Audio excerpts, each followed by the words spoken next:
పొటల్స్ ఉల్లికారం. నమస్తే అండి. ఈరోజు అయితే పొటల్స్తో ఎంచక్క పొటల్స్ ఉల్లికారాన్ని అయితే చేయబోతున్నాను. ముందుగా ఈ పొటల్స్ని నీళ్ళల్లో వేసుకుని ఎంచక్క కడిగేసుకుని ఇలా 2 ముక్కలుగా చేసుకోవాలి. ముందుగా ఉల్లికారానికి 2 పెద్ద ఉల్లిపాయ ముక్కలు, 4-5 ఎండుమిర్చి, 5-6 వెల్లుల్లి రెబ్బలు, కొంచెంగా ధనియాలు, జీలకర్రను వేసి వీటినైతే ఎంచక్క వేపుకోవటమేను. పొయ్యి మీద మూకుడు పెట్టుకుని కాస్త నూనెనైతే వేసుకుందాం. ఇంకా వీటిని వేసుకొని వేసుకుందాం. ఇలా కొంచెం వేగనివ్వాలి.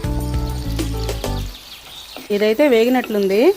ఇందులోనే కాస్త ఉప్పుని, పసుపుని, కొంచెంగా చింతపండుని వేసుకుని దీన్ని మెత్తని పేస్ట్లు అయితే చేసుకోవాలి. పొయ్యి పైన మరొక కడాయిని పెట్టుకుని ఇందులో కాస్త నూనెనైతే వేసుకోవాలి. ఈ పొటల్స్ని అయితే ఇలా వేసుకున్నాం. ఇంకా కాసేపు మూత పెట్టి మగ్గనిద్దాం.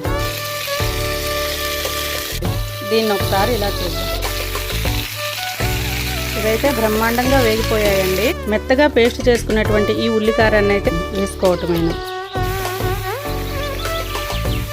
ఇప్పుడే ఉల్లికారాన్ని వేసాం కదండి, చక్కగా వేగనిద్దాం. ఒకసారి అయితే చూద్దాం. చివరిగా వీలుంటే కాస్త కరివేపాకునైతే వేసుకుందాం.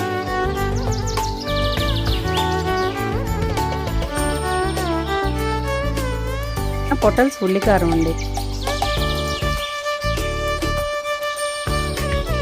పొటల్స్ ఉల్లికారం